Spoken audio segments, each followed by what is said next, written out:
think I'm supposed to start. Yeah.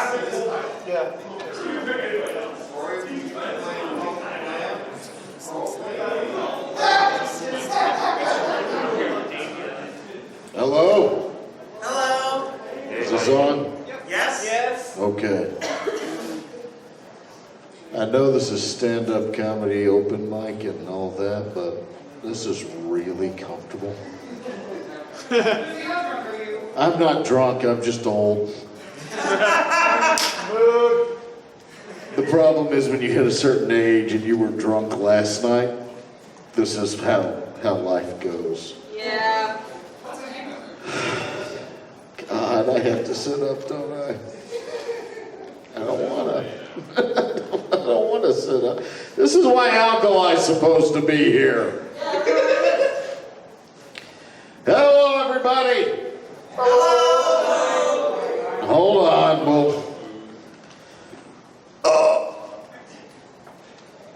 The dead can arise, trust me. I forgot. Have faith. I'm fat as well as old. This is. Oh no, the stage is slippery too. I put myself in a precarious predicament. Good job, Boozy!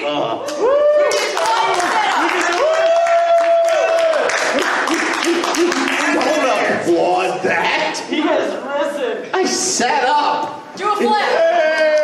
If anything, you should all be worried about how much effort that took me. Jesus. Again, once you're fully up. One, zero, nine,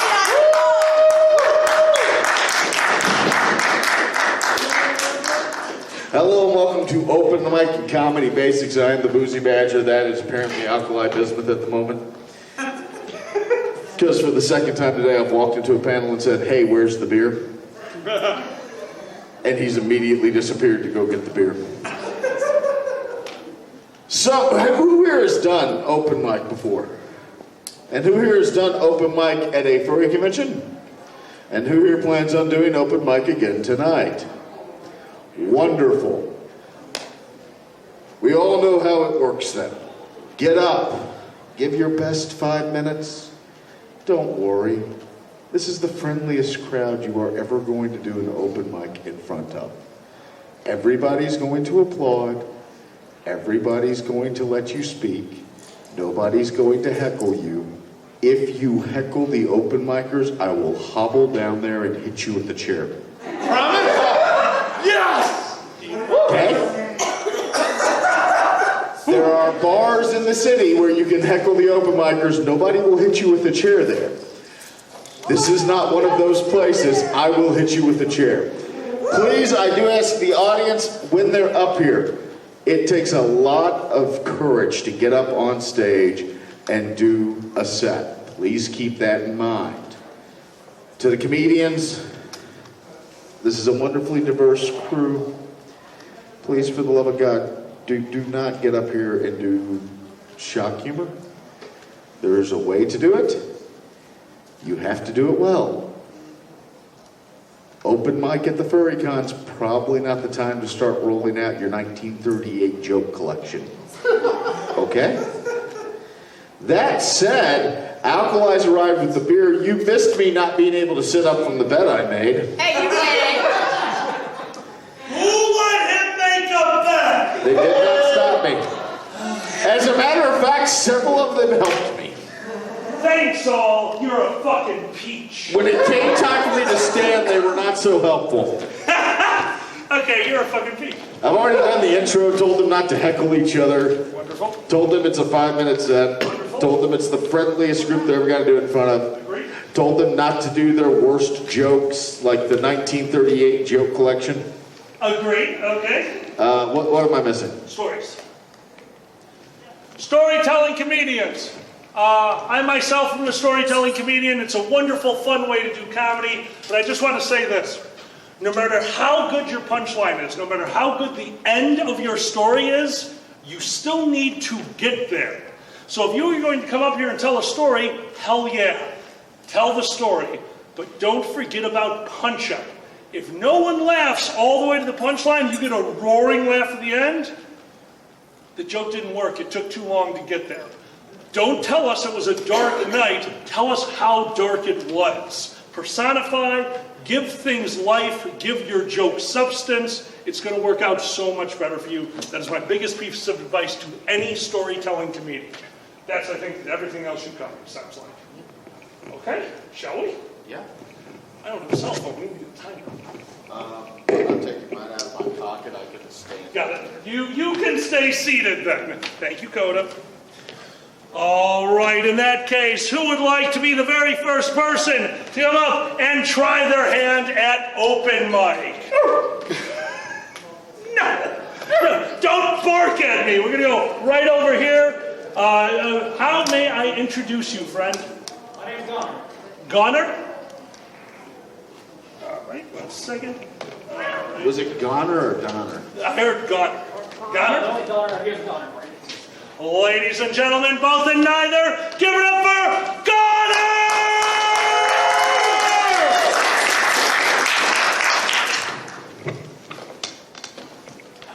So I just wanted to tell you, I'm probably not going to need the 5 minutes like I have told my lovers. I only got 3.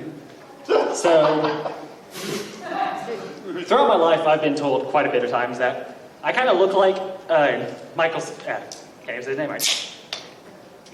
Sorry, nerves.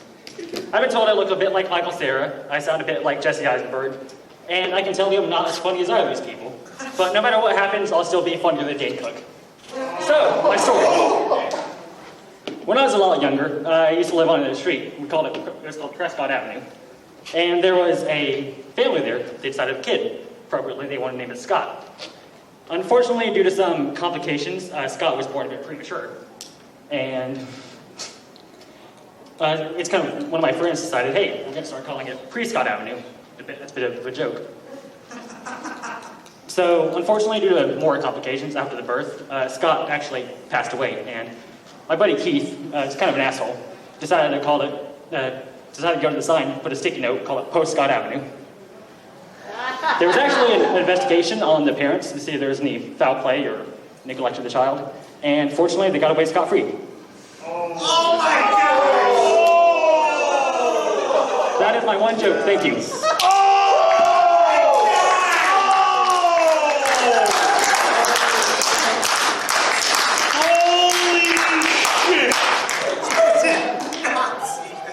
Got her. Just, these are the first note, and really the only note I had. Slow down. No, it's fine. You were nervous. And that is completely normal to be nervous. Because we're sitting over here and we saw you bouncing your leg. That's fine, man. That is perfectly okay. Alkali will tell you, he does it, I do it. You know what we do before we get on stage? We go backstage. And when we're backstage, we're doing this. So that's but slow down. Slow down. Some of your words ran together just a bit because you were moving so fast. Your punchline was great. I love the punchline on it. That was good. You had a punch up. We were laughing the whole way through. Yeah, but just slow down a little bit. They're not going to throw things at you. And if they do, you heard me earlier. What will I do? I'll hit them with chairs. Okay? Great idea. Everybody, let's hear it again for God.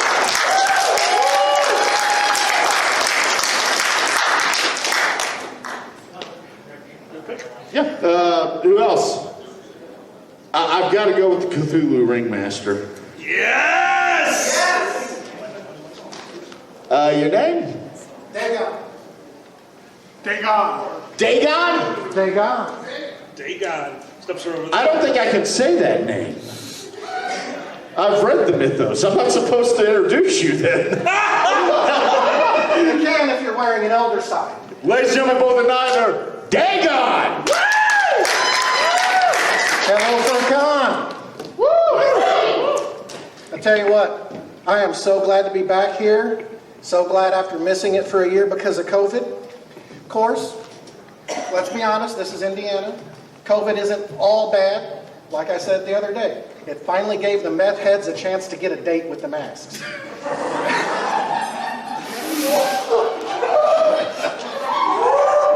Now, And see, that's what I love. The laughter, the fun, the games. Now, as far as heckling goes, I want someone to heckle me because I want to see him lift a chair over his head. Let's go. No chairs! No chairs. One chair. See, I knew it was going to be alkaline because I gave him hat envy.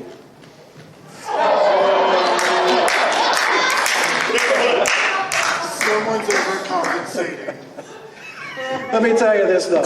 I love being here. I mean, I'm playing hooky from work. I'm on one of those always on duty, always call out jobs. So I told him I'm camping in the mountains and don't have cell coverage. So because of where I work, no one's allowed to call 911. Oh my God. No, I tell you what, I love my job, been doing it for 25 years. But, you know, I don't write jokes. The jokes write themselves on some of those calls. It's like the other day I'm listening to a complaint. Guy's complaining, saying that the dispatcher didn't help him, didn't want to do anything for him. His complaint was that his girlfriend was jealous of their toys. And he wanted the police to confiscate them. What? Yeah, that's the kind of people we deal with on those phones. You know, you hear all the stories, they're all true. The people calling in from McDonald's because the order was wrong and they want the, cops out there to deal with it. The only problem is the job market is so bad right now because we're still bouncing back from COVID. We had to hire the paranoid people. We had a guy come in as a trainee. He comes into my office saying he can't work with his trainer. I'm like, okay, I know who you're talking about. What did he do this time? He was uploading pictures of the guy into the cloud for the FBI and the Nigerian princes. Oh my gosh. That's what I'm saying. Sometimes life is fun. Life is funny enough. Oh my God.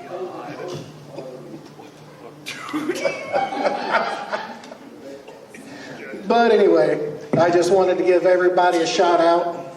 Wanted to welcome y'all to FurCon. I want y'all to sit back and enjoy the rest of the actual comedians that are going to come up on stage. And just remember, this is Furries on Broadway. And they say the neon lights are bright in Ralia.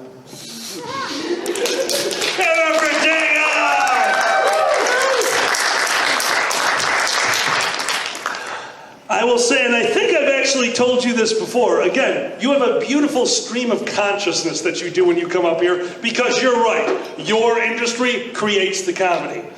Zanny has the same problem. Segues. Yeah. Build it into a set instead of you telling us a few stories. You build that into a set, like you have all the material you need for a set there. All you got to do is put it together and figure out how it all lines up. Dude, love it. Every time I see you up here, love it. Let's hear it for the Lord of Cthulhu Universe, Dagon. And it's not a stream of consciousness, it's all the blows to the head. That is, well, the stream of consciousness is leaking out of your ear. See a doctor. We're going to go right here in the front row, my friend. How may I introduce you? Blaze. Blaze. Ladies and gentlemen, both and neither, give it up for Blaze!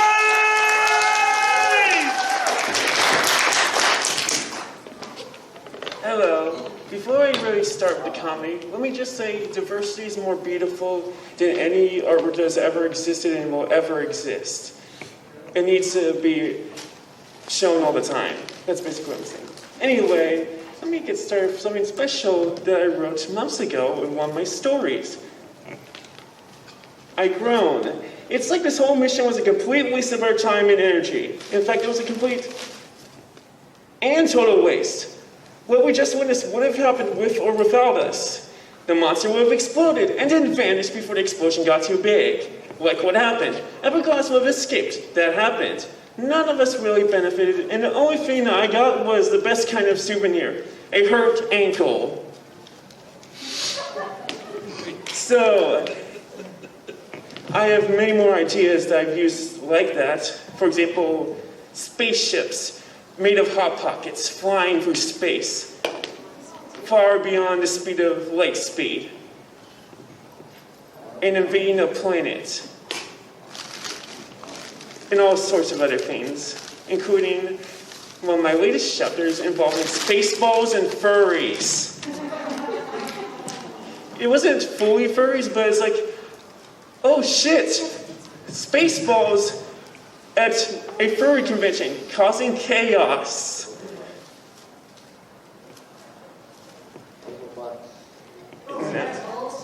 Bring it in, bring it in. It's okay. Okay, I'm trying to think here, okay? You're fine. Take your time, man. Fine. Yeah.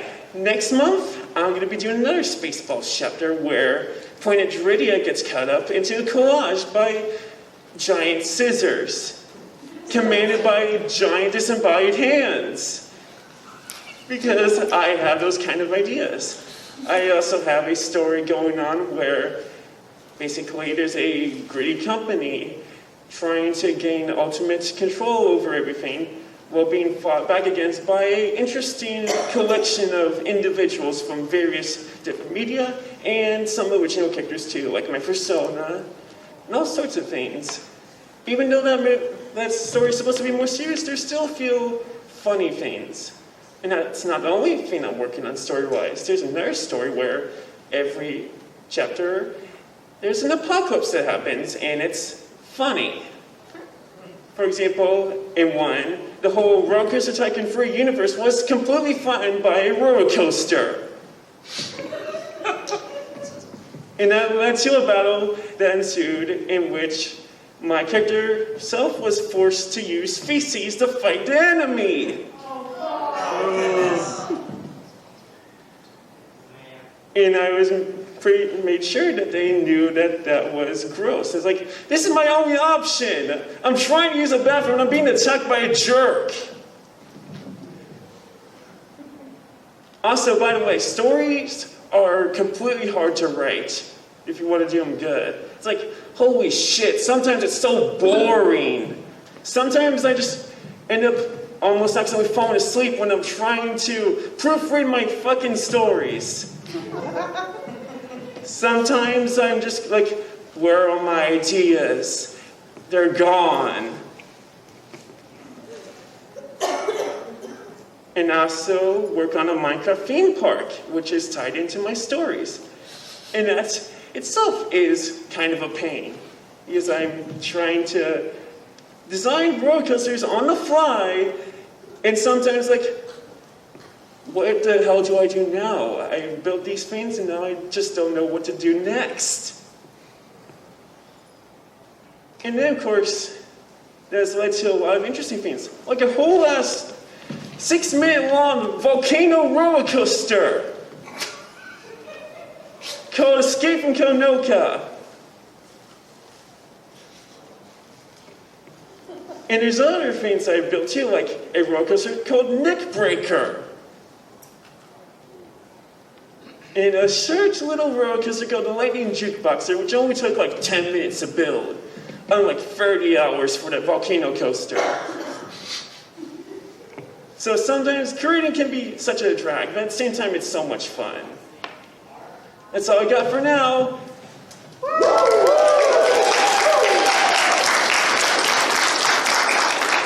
One thing I did forget to mention, you saw after I stand up.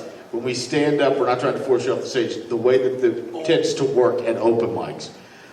If this was at a club for an open mic and they say, you got 5, there would be a stoplight in the back of the room. And that light would come on at yellow at 1 minute to say, you have 1 minute left on your set. And at 5 minutes on the dot, it goes red. And if you're still talking, the MC comes out and gets your ass off the stage. When we stand up, what we're telling you is, you got 1 minute.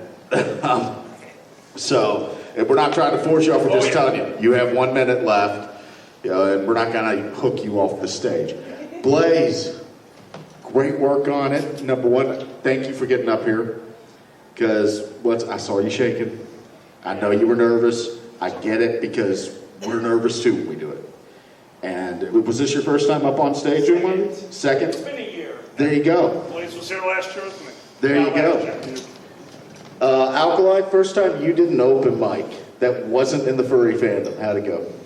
Oh, I bombed. Oh, yeah. Oh, no, I'm an MC by trade. Oh, Me yeah. doing stand-up, I bombed. And it is when you're doing them in bars and clubs, it's vicious. Oh, yeah. Like the people are vicious there. And the other comedians really want you to fail. Yeah. All of them want you to fail. That's what They I won't do say improv. it, but so it takes a lot to get up here, Blaze. You great. The note I have right off of it. Don't look at your notepad so much. I know what you were doing. You had the jokes, you had the list, what you want to do down there. I do it too. On my phone. I have everything, and you'll see us do it. But if you're reading off of it, you're not making eye contact or looking out there. The best way to get over that, the best way to do that, practice your sets with a mirror. You don't have to remember the joke word for word, just how you're getting from A to B to C. Yes. Okay, that's it. So a line or two on it, but that's just something you practice. That's all it is. No notes, wonderful job. Unless you just look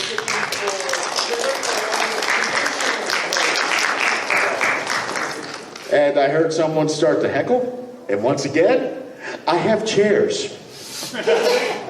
Okay? So who else wants to give it a shot? Really quick, Blaze. One thing, you're doing something that I used to do for years.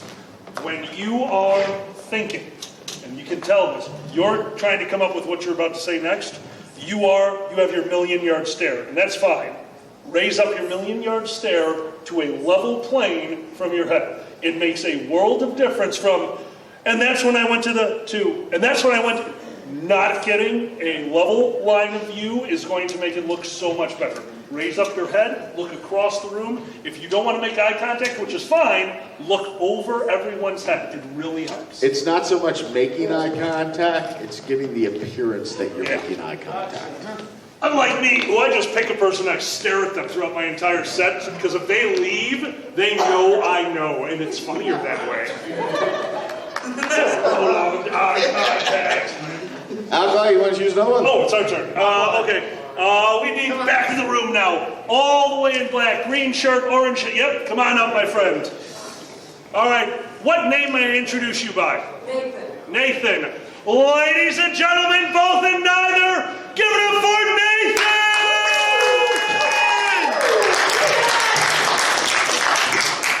Hi. You probably remember me as the guy from last year that found porn on the school computer. Oh, yeah. That's an opening. Great stuff. I should probably preface this story by saying this happened in Illinois, so that I don't get into any legal trouble, because weed is legal in Illinois. So, my mom has a van called Gladys.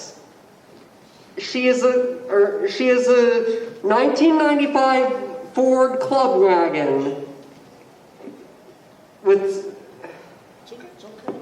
Okay, just relax. Gladys is a. Okay.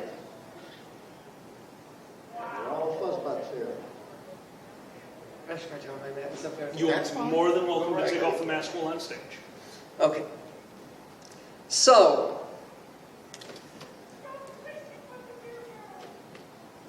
last year we went to Den Company in Chicago, and I smoked a lot of weed.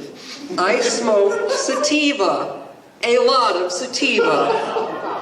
I don't remember how many hits I took. That should tell you enough. I was laying in the van, completely blasted. It was so hot because Gladys did not have any air conditioning at the time. And I am laying in here thinking, oh my God, the commies have nuked us. The commies have nuked us.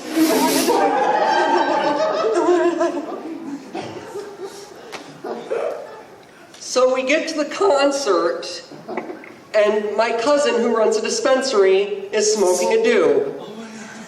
And I'm like, hey, is that indica? I smoked the indica, and I feel sick to my stomach. My family had to walk me this many chairs, possibly more, across the thing while I was trying to hold back vomit.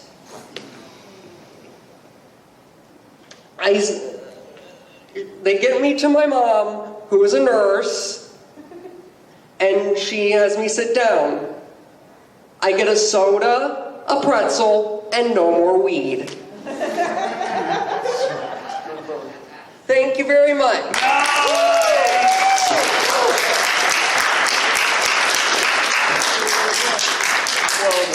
I have a question for you. So you started this off with, you specifically mentioned that it was sativa. If you guys don't know the difference, always remember indica, couch. That's how you remember. Indica is the mellow one, and sativa is energetic. I need to know, friend, did you smoke the indica because you thought it would offset the sativa? God damn it.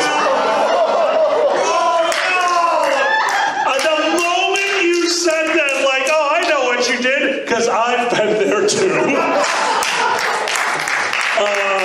Okay, first off, obviously nervous, you can counteract that with practice. As Boozy said, doing this in front of a mirror, letting you see yourself do it, it really becomes second nature because the entire thing becomes talking points. You have a story there and you have a good one. And the one thing I really want to point out is Gladys. You personified the van.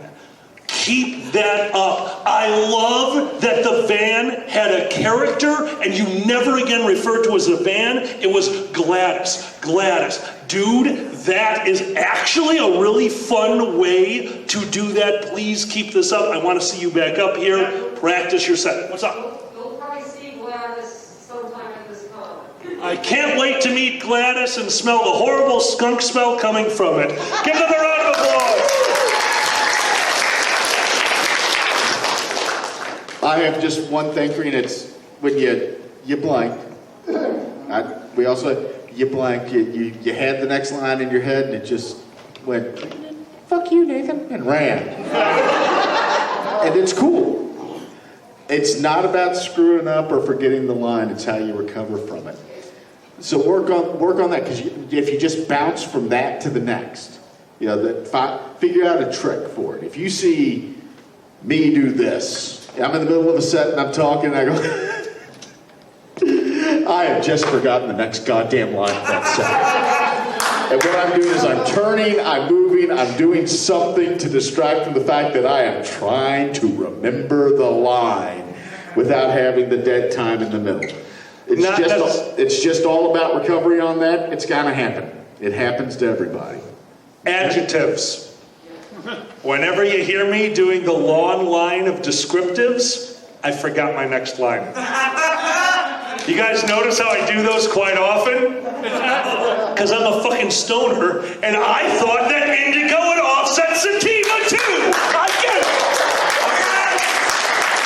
Now that probably started with Jackie Gleason, because he never learned his line. Jackie so whenever Gleason's Jackie Gleason would go, I know, that you know, that he knows, that he knows. He did not know his line. He was trying to think of something on live television to be able to try and get to the next segue. Otherwise, he could not remember it. So who do we have next? Oh God, there's so many hands. We're good. We got You know what? I want a fursuiter this time. You're in the red. What do we call you? I'm Sushi. Sushi? Hello, Sushi. Ladies and gentlemen, give it up for Sushi.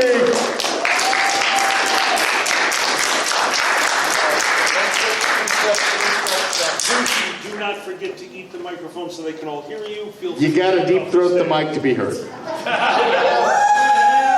It wouldn't be the first time. Well, what you do not know about me, I am a fox. So that's probably why it would be something I'm used to. Anyway, who here has been to IFC last year?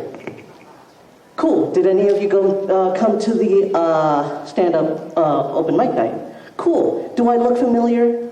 I shouldn't, because I wasn't wearing the suit. But I should sound familiar. I was the little 12-year-old who told the jokes about being pros and cons of being short. You remember that? Yeah, I made the joke about my dick being smaller than my ears. That's right, that's me. So I've come here to tell you something else this year. I've come to tell you about stereotypes. The fun stereotypes of foxes, the fun stereotypes of wolves, and even the hybrids who have no idea what the hell they're doing. And that's why they're hybrids. They look at 2, 3, whatever. They're like, should I be a wolf, a dragon, or an insect? I'm gonna be all three. I wanna be all three. And I can tell you right now, those people, their house is a fucking mess. They don't know where I don't mean like it's an actual mess. I mean they don't know where the shit is. They're like, all right, here's my cabinet, here's my drinks, here's this, here's that, here's this, cool. Where the fuck did I put my keys? Where the fuck did I put my keys?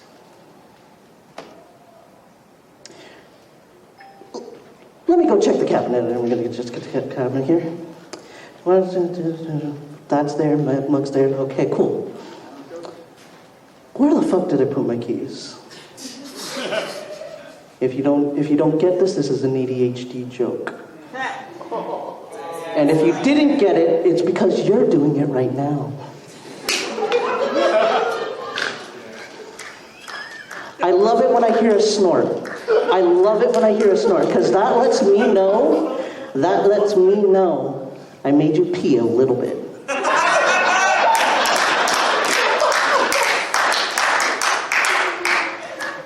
And that makes me feel good. Because I know I'm not alone. This white fur was hard to keep white. This is not easy to keep white. The only other thing that is white is something that foxes refer to as milk.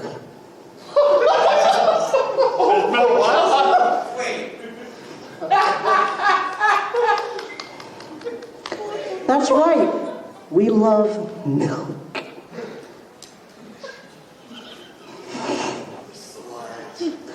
I'm sorry, I wasn't expecting that joke. It just came out. So anyway, stereotypes. Foxes, sluts, hybrids, don't know what the fuck they're doing. Wolves.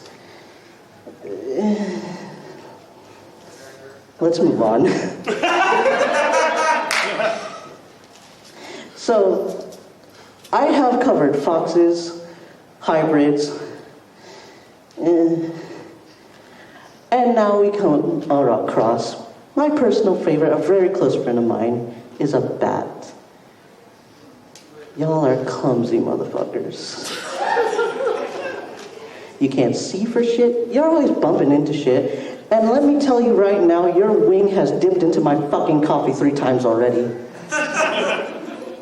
I don't want to taste armpit. That is for the canines. My name is Sushi. Thank you for having me.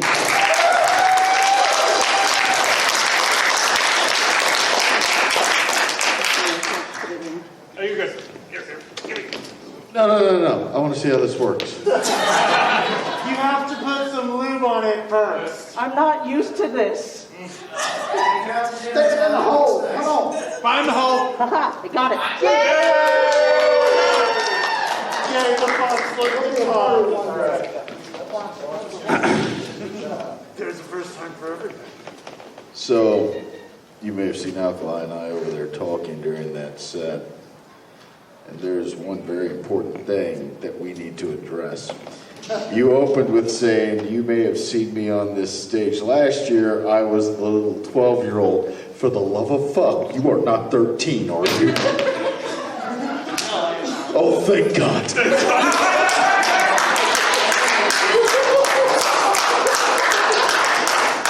Because like you're wearing the head, we can't tell, so we're sitting there going, oh, we're going to jail.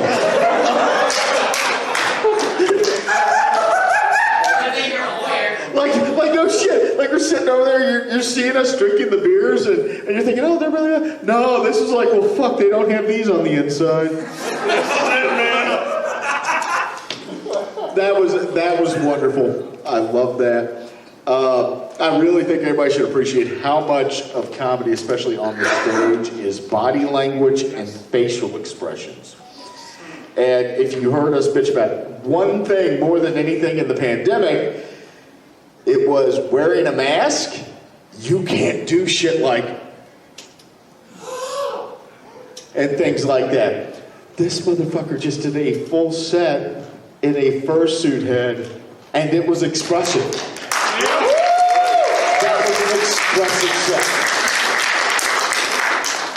Your use of the pause was outstanding. That milk joke does not work. You made it work. And that was genuinely funny, dude. That was well done. Let's give him one more round. All right. Wolfcob, you have 5 minutes. Wolfcob. All right. Hey, Al, how you doing? Ladies and gentlemen, both and neither, give it up for Wolfcob! Hello, people. Anybody here ever play Lupus and Tabula? Yes, some people know me. It is funny. I have been referenced at HisCon. That's how well I play the game. So, I'm playing this impromptu game. They got 12 guys shows up. They're passing out the cards. The whole bit is they had a slight alteration was they had this big grape. Look at it, big giant green grape. They said, you cannot talk unless you have the grape. I'm sitting there, I got my card. I'm like, oh, I got this. All of a sudden, he turned around and goes, okay. Even the MC does not know who the hell I am. He turns around and goes, okay, I'm holding this big green grape. I said, hi there, people. I'm from Monsanto. I see you've already tried some of my fine products. And indeed, there has been some modifications, some slight complications, possible death. But you know something, that's besides the point. I'm sitting there talking to the town. I said, I'm glad. I said, better limits of chemistry is our motto. The government has indeed sent me here to be able to promote the product and make sure that everybody is enjoying it. And all of a sudden I said, besides, I said, you guys can trust me. I'm from the government. And Trump himself has personally sent me here. And I appreciate it to everybody for trying our product, and you are a great test audience. Everybody's looking at me and they're like, Trump? Then I said that, all of a sudden they go, okay, he's like holding the thing in their hands, and he goes, okay, so we're sitting there and everybody's like, they all have to vote. I got a unanimous vote. I'm talking about everybody bumped me up the night I went up. World records, I've already killed people. I'm now standing up in front. I'm implying that the product is creating werewolves, which is one of the slight modifications that might have possibly happened. So everybody's just looking at me going, you're dead. All of a sudden, everybody was like, okay, we're doing that, so now we're going to do a vote. Everybody, not one person spared me. Everybody raised their hand. First time, second time ever in history, and I'm proud to say I am the only one that's ever gotten that too, from a different game from last year. But he sits there and everybody's like, kill him. I get killed like that. The whole town sits there and the moderator turns around and goes, okay, so what card were you? I hand it to him and he goes, congratulations, people. He wins, whole town's dead. And he goes, wait a minute, we just killed the guy that was from the government. This is it. Goes, he was a fool. You killed the fool, and the whole town dies. He goes, you have killed the fool, round 1. I have never seen this happen a day in my life. He goes, this is a first. And he goes, I'll tell you, I've been playing this game since 2000. So I have gotten this game mastered, to be able to come up with the most absurd shit. People vote for me just They're planning on killing him anyways, but they wrote the fuck? Hypothetically, they're gonna kill him anyways, but they wrote for me because they wanted to see the absurd shit I am gonna come up with to blame him. Say, I'm not the werewolf, he is. And it was just somebody went to the whole town, sitting there and goes, you the fool? I'm like, the guy that sits there and says, great movie, goes, Wolfcob, brother Brad got in the cards and says, you guys said, we're just going to continue the game. Rather than recollecting the cards, he goes, but my friend sits there and goes, well, why'd you do that? I said, well, I said, the minute I knew I was from the government, implied that the massive grape was chemically engineered, and that Trump and South person was sent me. Oh, that I knew. From that moment, I was a dead man. But I just wanted to get myself killed off from the beginning of the game to watch people go, well, the whole town's dead? How the hell did that? He goes, here's the fool. Alkaline now, due to this problem, has refused to put that card in his game because of that stupid stuff. But I enjoy it. Plus, this is Edgar, by the way. He's also a major instigator. I've gotten myself in trouble. He's gotten myself in trouble by watching people just stand there and he goes, I put him on, people do this. Well, that's it, guys. Appreciate it. Give it up for Wolfcob, everyone. All right, Wolfcob, I've got a few for you. Number one, if you've ever done improv with me when I'm running the show, number one, I know what you were doing, and there's a reason you were doing it, so that's part two. Number one, your audience is always out there. It doesn't matter that we are listening. It doesn't matter that we're going to give you. That is your audience. You only look at us if you're referencing us. You only look at us if, that's fine, but you definitely don't perform to us, perform to your audience. It just happened to be the yellow. Oh, no. I got that because one of the reasons you did that, and this is a trick in the furry fandom, if you notice a lot of people are going to come up here and talk about furry-centric topics, and that's good. That's really good because you're playing to your audience. Raise your hand if you knew what lupus and tabula was. Less than half the room. So now, and this is for everyone, and this is a very difficult thing to learn, you need to know who in the room can relate to your topic material. You just did 5 minutes of actually, kind of a solid set. You had a beginning, a middle, and end. You told the story. You need to throw some punch-up in there, but you actually have a solid set. But a quarter of the room understood it because most of the room doesn't know lupus and tabula. So that's something that you have to build into your set. They need to understand that it's a hidden card game. They need to understand what the fool is. But that being said, you actually have a solid bit of material there. And this is the last one. Probably the hardest material that a comedian can do. Because you are talking positive about yourself. And that is very hard to do. What is it? Help me out with the term. Self-deprecation.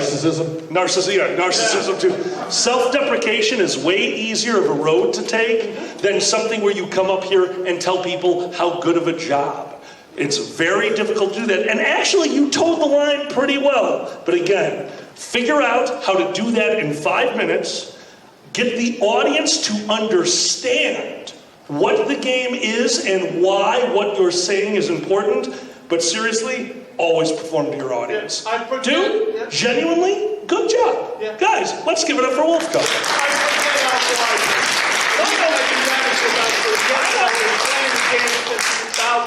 To me, it is an auto replay. Oh, exactly. No. You understand the game. They don't. It's one of those things that you will learn over time of what your audience will be in and what they won't be. You just need to know your audience. One more time, thank you very much, Wolfcob. That was awesome. We're going to go over here now, right in the middle of the room. Purple shirt, goggles. Yes, thank you. I probably do. I'm not wearing my glasses. I'm Xander, the other one. Jesus Christ, I am blind. Ladies and gentlemen, both and neither, give it up for Xander! The other one. All Alright, so first off, for everyone who's been coming up here, it is hard to be up here, so props to all of you. My first time up here was 2017, and that was at Ferality before it died. Sorry. Hey. Looking at you, poker. But no, I was a mess. I was, a year out of high school, 19, not really experienced much. Worked at a Mexican restaurant. It was all right, nothing too interesting though. And then I got into retail. No, it's better pay. But now, it's 2022, I've lived a lot longer out of high school. And now I work at a special Kroger called Krogetto. You know that one town in that danky, kind of suspicious, don't want to stay there too long outside the actual building? Yeah, that's where I work. It is right next to a trail and a hospital. Well, that hospital is being torn down, but regardless. We get all the addicts and all the people who go down the trail with our carts. All of our carts are gone.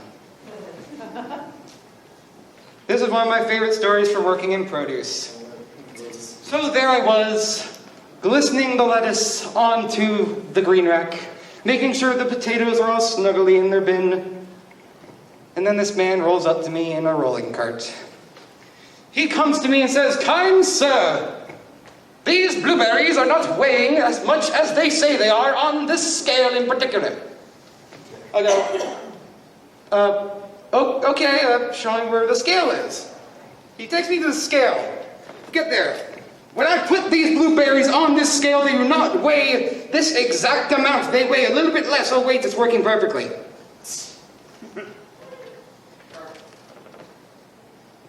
Then he goes, "Oh wait, this is not the correct scale. It was this other one." He drives the little scooter cart over to here and points at this other scale. He is touting how he is an engineer and this is unacceptable and you need to write this down on your phone. This cannot stand. I get over there. I take a single look at the produce rack and the scale. A singular avocado. A singular avocado was sitting right in between the weighted scale and the table. This man, who is touting he is an engineer and that this is unacceptable, could not notice the single avocado blocking the scale. That's all I got for now.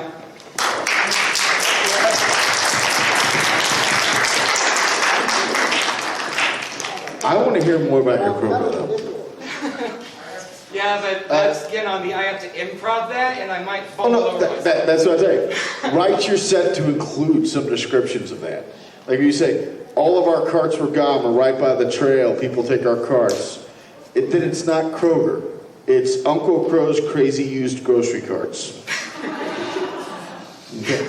Something like that. Punch it up a bit. Get a couple punch-ups in there. Yeah, the punch-ups are something I realized I needed to do when I was at TFF. It takes time. Exactly. Oh, yeah. It takes time. Other than that, Just fun fact. You were doing a wonderful job of personifying. What did you say? You were doing something to the lettuce. How did you say that? Glistening the lettuce. You were glistening the lettuce. You were snuggling the potatoes. But then when it came to the scales, it was just a scale. You're right. Dude, you've actually got something there. That is a weird occurrence.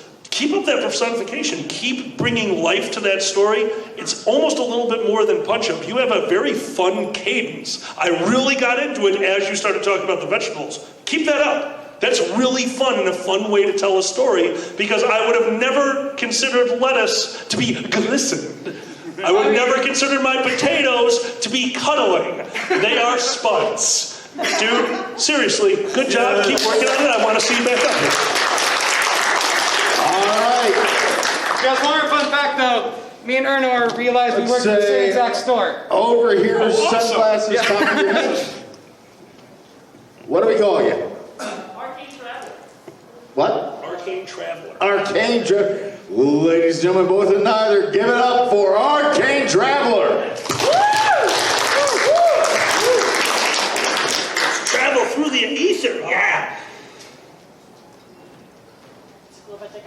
Absolutely. All right, so I have never been on stage before. This is my first time. I'm just gonna throw some shit at the wall and see what sticks, you know? My father, shit. Alright, I was thinking this entire thing out while I was sitting over there by myself.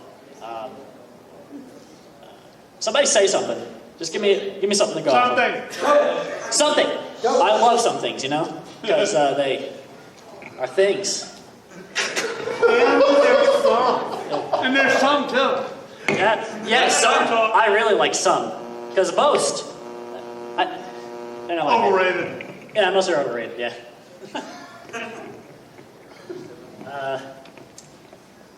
Yeah, honestly, I was coming up here with at least 2 minutes of, like, bullshit to say.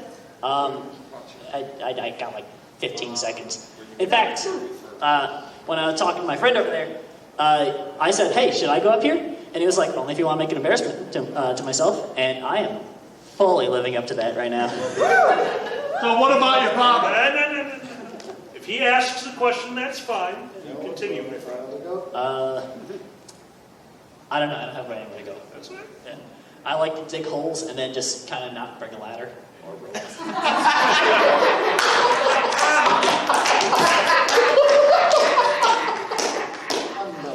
I'm digging for treasure, but I'm like 5 paces off. So what about your dad? My dad, he's funny. That's it. I'm not.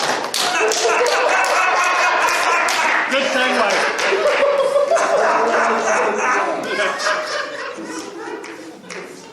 How funny is he? Funnier than me, I guess. You see, he'd come up here with a plan. He'd write out a joke. I just walked up here. They made the mistake of picking on me, and, I'm just here. Nice stage you guys got up here, by the way.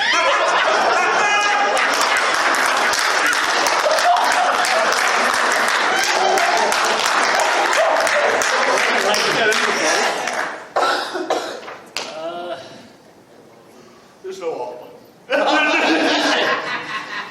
Damn. I gotta use the whole 5 minutes, don't I? No, you can have it anytime. I'm probably gonna.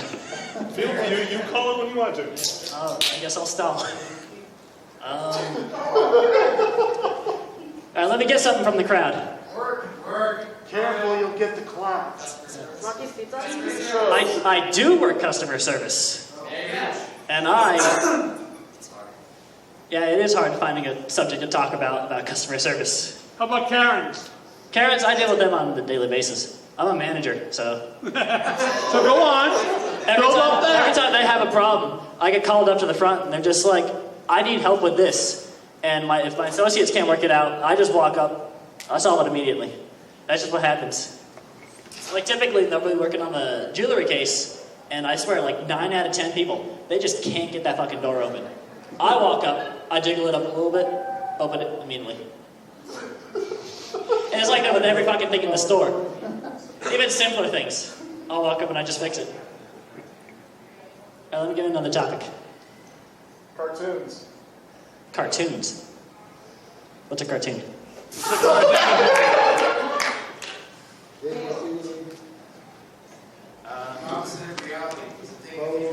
Oh shit, they're getting the crowbar already.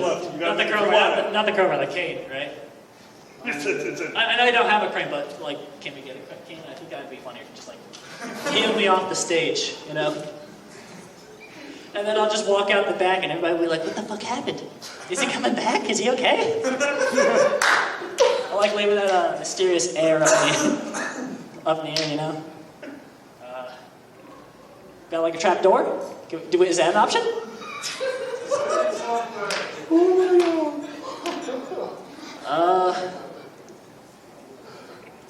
Anybody got like a bow and arrow, shoot me in the knee, drag me off the stage?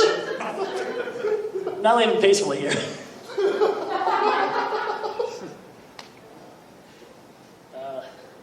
Can I get my entourage to like drag me off the stage over here? I'm know three of them over there. Time. Holy shit!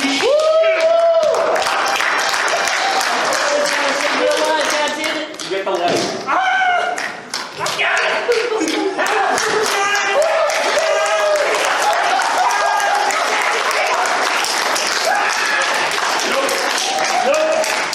Nope. Neither of us believe you for a second. Yeah. Did you just come up here and fucking performance art bomb us? Because I'm convinced that you knew exactly what you were doing. No plan. No, you saw us sitting over here looking at each other. We were saying, this is a bit. This is a bit. Dude, this is a bit. Like the entire, the pauses and my dad would have a plan. He's funny. We're sitting over going, no, this is the fucking set. I have never in the years that I have done this, watched somebody come up without a plan, and eventually we realized, oh, no, it's not a bit because of the pauses, because of the silences. You didn't blink an eye. You were calm that entire time. I have never seen that level of professionalism from somebody who's telling me if that's actually your first time on stage, shut the fuck up, go home, make a bit, keep the personality you have because you belong on this stage. That was fucking incredible, motherfucker.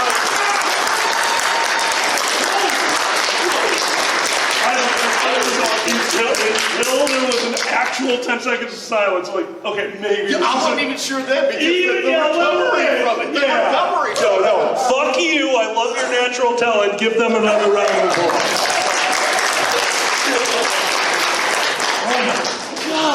Oh my God, dude, that was fun. All right, green shirt. Yep, come on up. How may I introduce you, friend?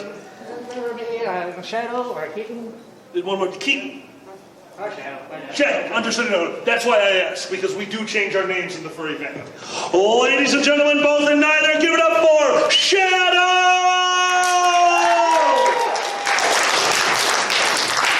How's everyone doing tonight? And first and foremost, I do want to say, I apologize. It was meant to be a heckle. It's going to help Wizard out. And don't worry, I'm sure God will be sending a bolt of lightning out of me any second now. That being said, I am from Michigan, as you see from that man in here. And no, sorry, I couldn't bring any weed to share with any of you. I couldn't try to smuggle it. I mean, last time I went and failed. Oof. Just my hemorrhoids are acting up just thinking about it. Actually, it's funny enough about how this famous Broadway play, because I'm looking at Arcane here, and it's like, oh, weren't you in Fiddler on the Roof? Oh no, wait, I'm sorry, he was just the understudy for the real guy. I'm sorry. Really? No one's seen Fiddler on the Roof? We're like, okay. Well, anyway, this is the third con I've ever been to entirely. The second one has been a few months ago at Anthrocon. And, there's only things like a difference between that and this convention. There's fewer werewolves and dragons running around here because they always see me in the hype and the rage, and then it's like, oh, sometimes you just want to feel the little arms around you. Oh, please, just a little, just once. Now I want more. And also, it's the second time I've ever had the opportunity to doing this, and it's a wonderful thing. I enjoyed listening both this and the actual show. And one of my absolute favorite segments I've ever enjoyed is the scenes from my head, because you can think of so many scenarios of that. That being said, I'd like to provide with you a little portion of that, like things you could say about blank, but not about your significant other, boyfriend, girlfriend, or just whoever be in between. I have to write that down to again. It's like, I feel like Letterman here, just have like a little list just going through there. It's like things like things you can say about your fursuits, but not about your partner. It's like, number 1. This used to fit tighter. Number 2. Whoops. Sorry, slipped into the wrong hole. Number 3. Oh, sure, you can try her out. Everybody else has. Number 4. Next year, I'm getting rid of this. I'm getting a new one.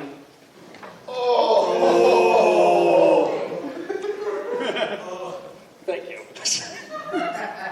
Number 5. Some are too big, some are too small, but this one is just right. Number 6. Too much fur in the way. It's in my mouth. And probably gonna hate me or love me for this last one. Is my number 7. Oh, feels so wet. My name is Keaton, also known as Shadow. Thank you guys for tolerating me.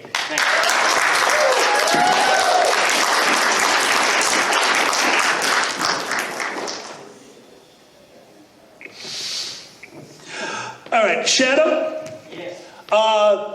First off, I want to compliment your ability to turn that list into a cohesive set. You brought up the improv. Everyone in the audience kind of knows what that's doing because you can assume that most of the room has been to the improv panels, and you were able to do a list like that. That's actually fun. It's a bunch of punchlines in a row. That's a really fun way to do a set. I liked that.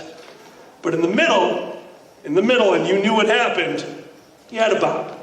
It happens. You're gonna tell a joke. I am an improv comedian. 7 out of 10 jokes that I tell are gonna go to a dead silent audience. All I can say to you is, fail with grace. If it's a boo, you're interacting with the audience. Especially in furries, if you're getting booed, it's a playful boo. That's when you throw out something to continue the joke. If it's silence, move on. You don't know why it happened. It might have been delivery, it might have been subject matter, it might have just been a dead audience. But silence can only be met by moving on. You don't want to put a spotlight on silence. Genuinely outstanding set. That was really fun. I liked the list, but if you get that moment of silence, fail with style, move on. You got another joke coming. You didn't lose the audience, it was just a moment. Give it up for Shadow, everyone.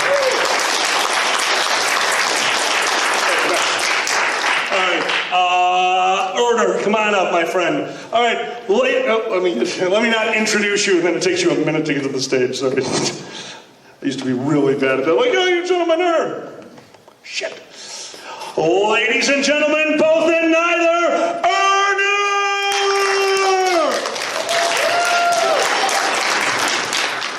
All right, so it's been a couple. Whoa, wow, that's actually loud.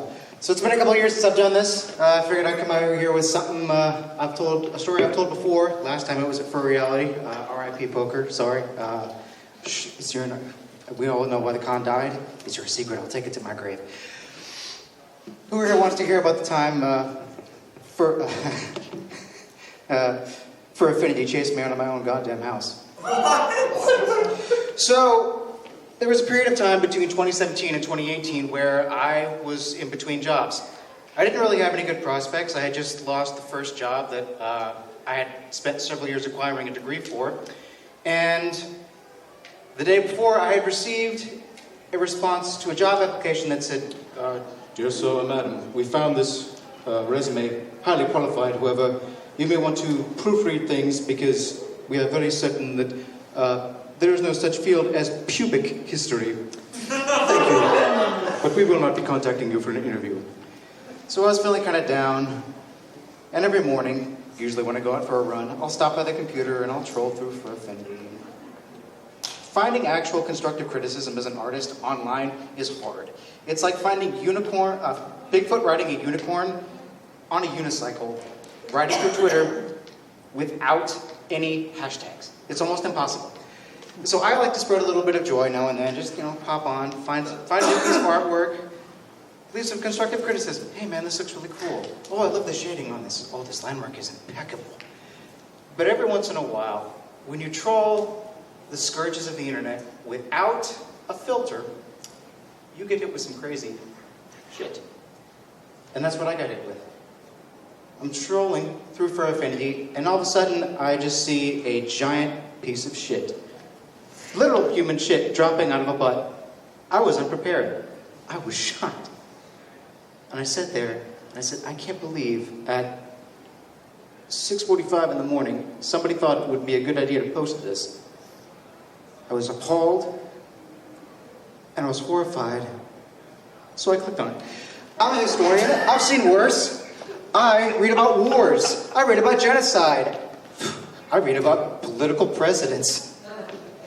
I have seen everything. And my analytical brain started turning. There's a picture of poop on the internet. It's massive. It's coming right out of the butt. Does the poop have? How many views does the poop have? Does the poop have any favorites? How many people are watching it? Were people prepared for this? How many comments does it have? And I clicked on this, and I shit you not. It had 200 views, 6 comments, and 12 favorites. And this set me into an existential tailspin. Because I've been posting on Fur Affinity for almost 8 years. And I'd never had that kind of response for a piece that I spent months working on. But this person posts this, and all of a sudden it gets this kind of response? What kind of justice is there in a world? What kind of loving God would allow that to happen? So I sat there with my head in my hands. And I couldn't take it anymore. There was no way for me to even look at the internet. I said, no, that's it, I'm done. So I closed the computer, I got up, I put on my running shoes, and I'm sitting there, I'm tying them, muttering to myself, God, I can't. And of course, my mother is up at this early hour in the morning. She says, what's wrong, honey? I said, no, you don't want to hear about it. No, it's okay. You can talk to me about anything, my little man. You don't want to hear about it? No, I really do. No, you don't. It's not going to make sense. Oh, you can tell me anything. And I stood up, I turned around, and I said, that piece of shit had more traffic than I've gotten in my entire career. And I ran out of the house.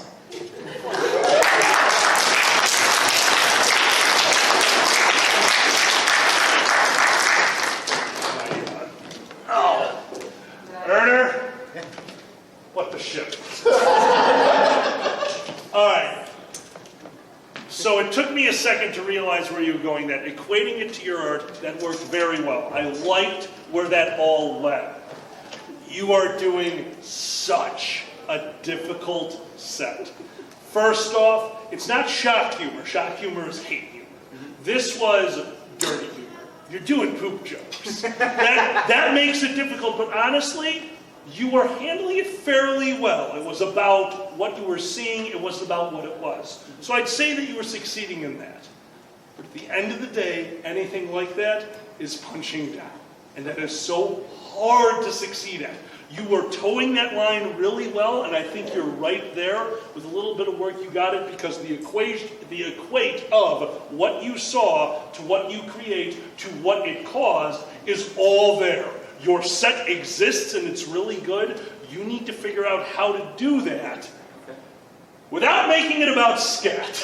Yeah. That is so hard. That is so, because I can tell the story you're telling is real. Like, you didn't just make that up. That happened, right? That happened. Yeah. You've got the story. This is one of the stories that would happen to me, and I'd have to sit there and decide, can I actually change this into comedy, or is the joke, why is there shit porn? I made porn! Why is there shit porn? Porn! Shit porn! And that leads me to the last piece of advice.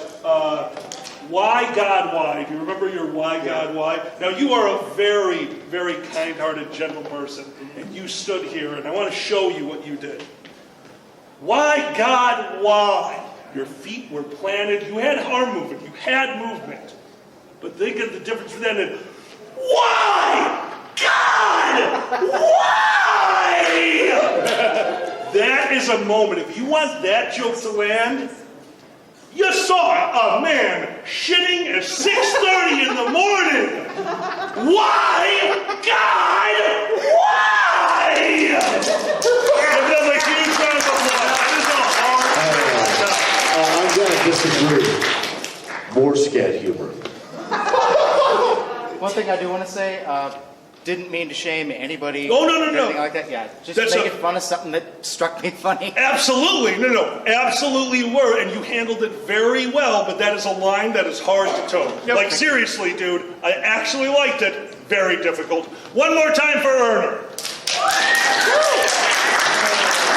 All right, Poker. You got it? Okay.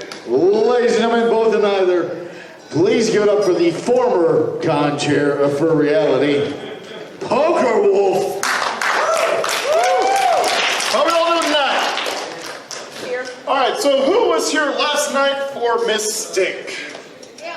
All right, we got a couple people here. Excellent. So, MSD3K, we watched a movie, we got drunk. It was a wonderful time. And on that panel last night was the one and only Status the Ferret, my roommate for this convention. Wonderful, wonderful job. What? Getting drunk on stage for charity. Oh, God.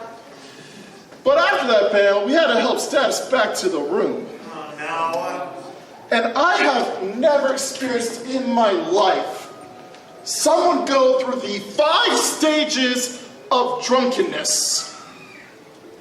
Stage 1, denial. I know Danny DeVito is going to tweet back at me any moment now. It's 11:58 at night, but it's going to happen. Anger. Stage 2. How could he not reply? We all sent videos, we all tweeted why. He could have done it. And then what's up with the hotel bathrooms? Why are the paper towels down in the dispenser? Why aren't they in a bucket? For all we know, the tissues in that bucket are used. Is there a rainbow dash at the bottom of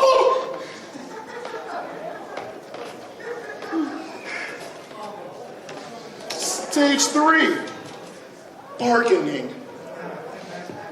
If I eat this Ritz cracker, Danny DeVito will reply, and Poker will go down, reach his hand into the filth bucket, and pull out a rainbow dash.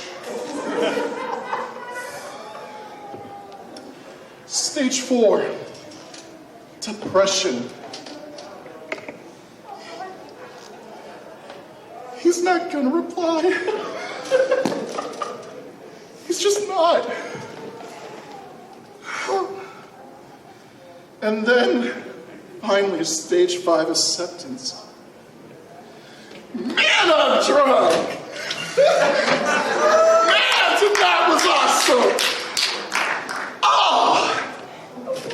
Now, before we made it back to the room, I've never seen Status this drunk before, so I wanted to pull a little bit of a litmus test. So I told Status at the beginning, your secret word is blink. And I want you to try and remember that secret word. Status. Yep. What is the secret word? Pickles. She got it. He got it. What the fuck? And that's my set. Thank you very much.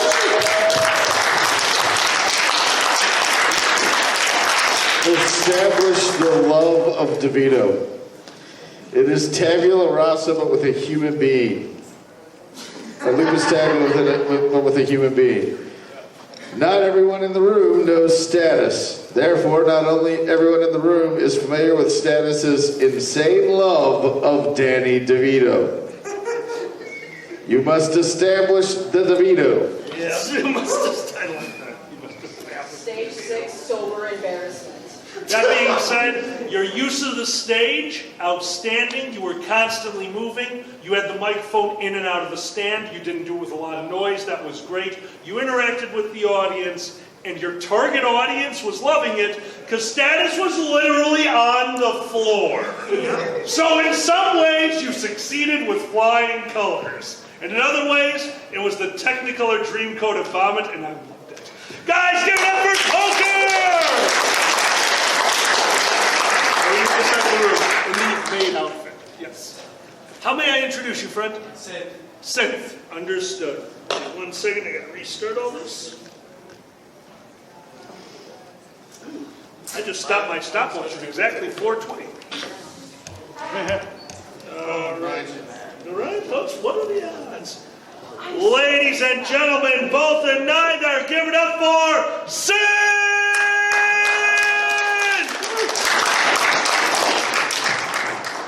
So I was on here last year, and I was on the verge of a panic attack with my legs shaking and everything.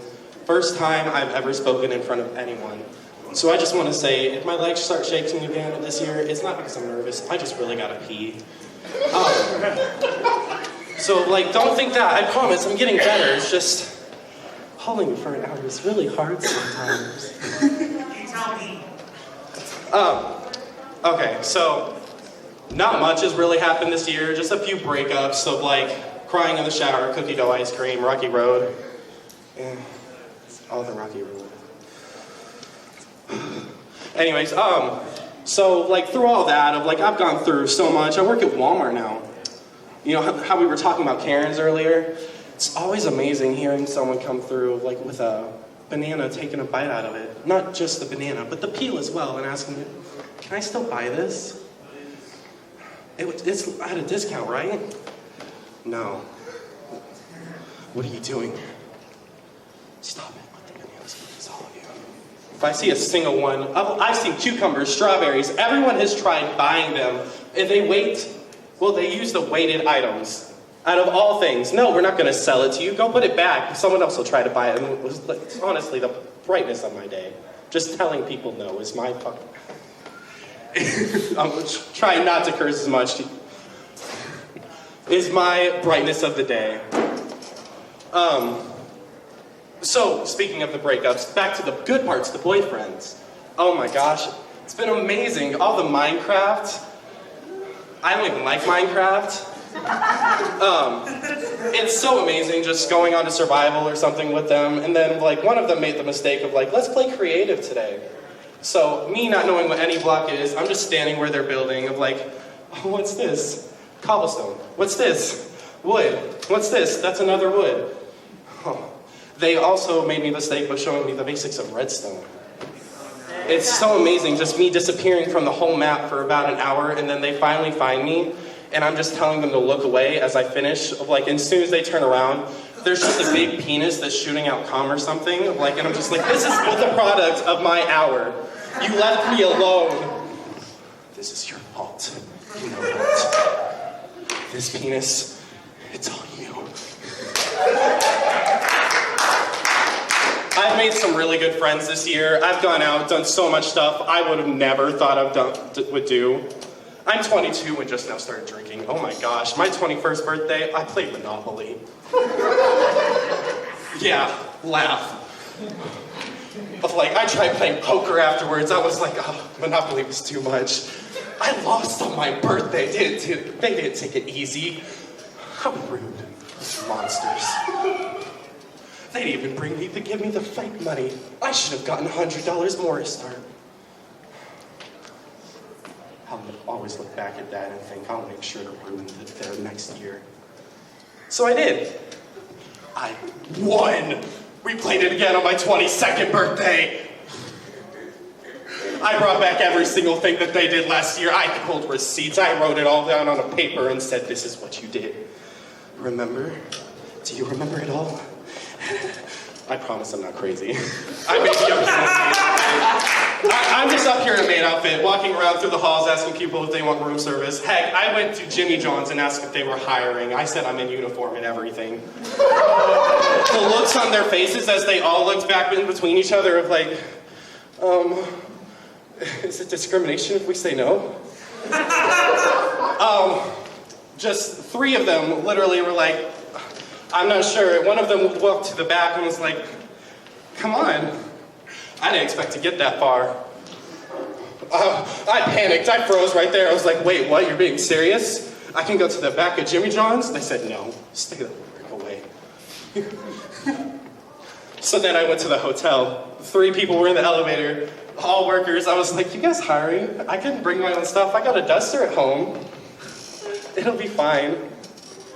Oh, I reached a stand-up line. That's stand-up comedy, no less. That's honestly all. Like, I had a few more, like, for example, of how I hate fursuiters, because of, like, you guys have an excuse. You have a head that of, like, you can run into things and people will be like, oh, that's so cute, they can't see. I'll run into things and they'll tell me to get back on the can of Green Giant. Do you know how humiliating that is to be compared to a green bean? I'll say you are the green bean. I'm 6'4". I'll take you down with me to that can. Well, have a great con. I'm just gonna go sleep for the rest of the time. Bye.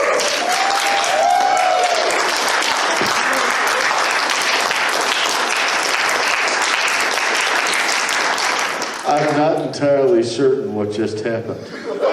Dude, your delivery. You have a very, very unique million-yard stare and then whispered punch-up that I was not ready for. That was a very interesting set, and I genuinely liked it. I don't know if that was out of a nervous reaction what you were doing, or if that's the character you want to portray. But the entire time you were up here, I saw a character, and I loved it. If you were playing a character, work on that routine and bring it back here, because that was fun. And if not, build it. You have a really unique delivery, dude. You have a way of dropping your voice, whispering some of your punchlines, throwing non sequiturs in the middle of your nonsense in the whisper, and literally standing up here, letting people enjoy a sociopath telling them jokes. Like, dude, that was really fun. Practice that and come back, and I want to see more. Like, genuinely. Yeah, that does not surprise me. I will tell you, and I mean this in a good way. Years ago, I was having a hot dog in a city park with a friend of mine. And a gentleman walked past us and was talking in the same tone, with the same intensity, staring straight ahead, not looking to either side, and just talking and talking and talking, and dropping the voice a little, raising the voice a little, but the same type of delivery. And was so serious, right? It sounded like they were talking to someone. And the guy walked by, and my buddy's following him with his eyes, and then goes, dude, he doesn't have a Bluetooth. And it upset him. But that was the delivery right there, and it was just engaging the way you did it. Yes. It's that same form of engagement with it. It draws the attention, and the delivery on its own punches up some of the stuff. Absolutely. So. Absolutely. Dude, seriously, practice that, come back, I want to see it again. Let's give them a huge round of applause.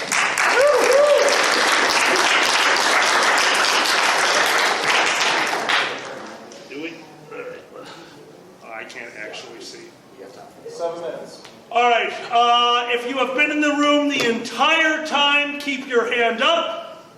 I'm sorry, and want to come up. If you've been in the room the entire time and want to come up and have not come up yet, oh my God, you pain in my ass. 1, 2, 3, 6. 1, 2, 3, 4. And in the back, oh, my friend, yes. Come on up. How am I introducing you, hon? Crow. Crow? Thank you. Good call, bitch. Good call, bitch. Ladies and gentlemen, both and neither, may I present your final act of the evening. Give it up for Crow!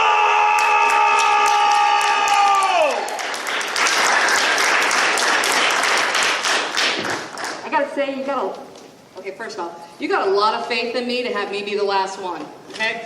First off. I just had a problem before I had it. So, I thought about 2 different ways to open this up.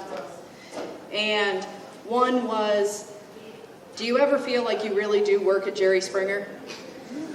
Now let me preface this by, I work at 911. And it's not the calls. It is not the calls. I sat there with the new year, everybody bids, they get different shifts. Those with seniority get the ones they want, the ones that are new, screw you, get it. So, suddenly we get a whole new batch of people on late shift because I can't exist during the day anyway. So, I'm looking over these and I'm sitting there and I'm like, wait a minute. Those were on different shifts because they were dating. What's happening here? Well, one dumped the other. Okay. We're going to put, okay. I question the logic in this, but okay. All right. Well, then we have somebody who was dating an officer. I use this because she never actually went to go see him. He wanted to see her, but she kept saying no, no, no. And finally he said, okay, see me or we're done. And she said no again. He said, okay, bye.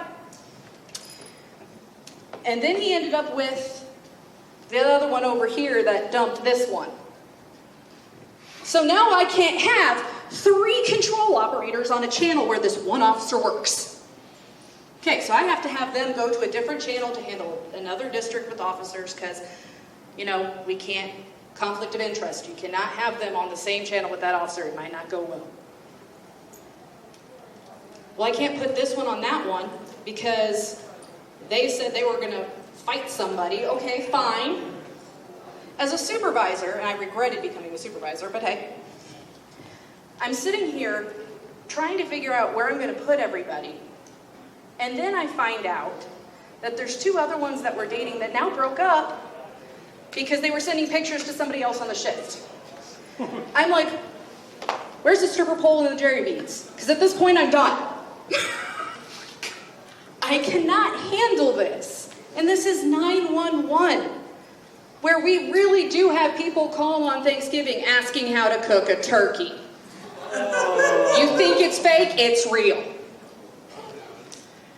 So there are times when I'm sitting there after I've gotten off a call with somebody, and I look over at the people who I'm working with, and then I look at the phones and I go, is this real life? Like, I think I'd rather be in a glitched matrix at this point. Because some of the stuff that happens, I just want to just walk away. Now, the best part of my beginning of my year was when I slipped on ice and face planted in front of a whole bunch of subordinates. Just in the parking lot, face down, with spread eagle, all my stuff everywhere, and there's 3 people just, oh, you assholes, come help me. I'm sitting there, and I'm like, you see me sliding around because I can't get my grip to save my life. You're just watching. I'm glad I'm your amusement. It's gonna be that moment of, which district do you hate? I'm putting you on it for the rest of your life. But I have to act all cheery and nice because, you know, I'm supposed to be approachable as a supervisor and be friendly. They picked the wrong person.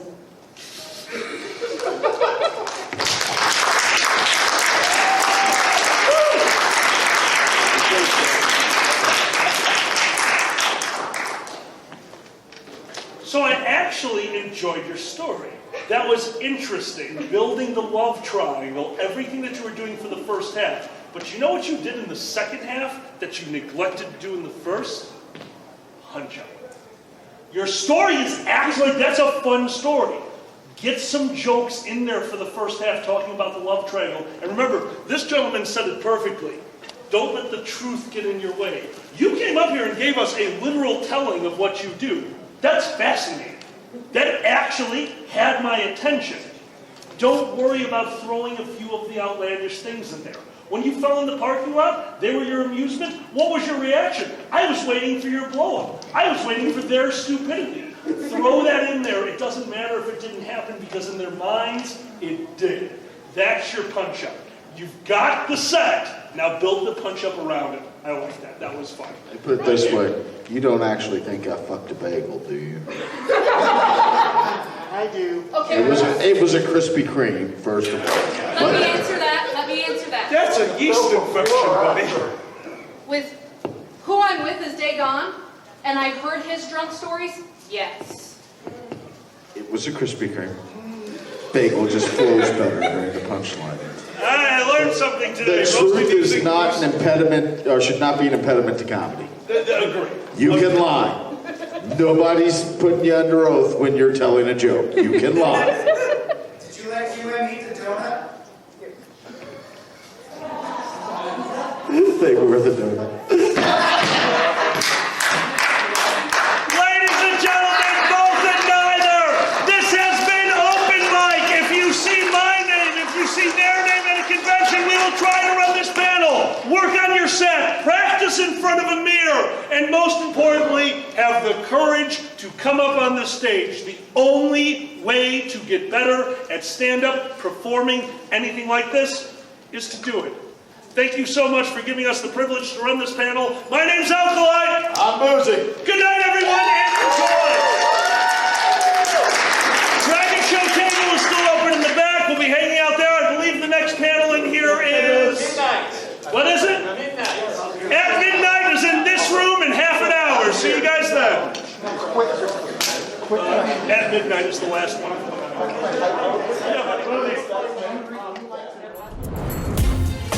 Silver Gattoman, he bought me a coffee. Silver Gattoman, here is the song for thee. He likes to video all the panels at the cons. You should go and watch them whether they are short or long. Silver Gattoman, you video that's not a jibe. All of you go to his YouTube channel and like and subscribe.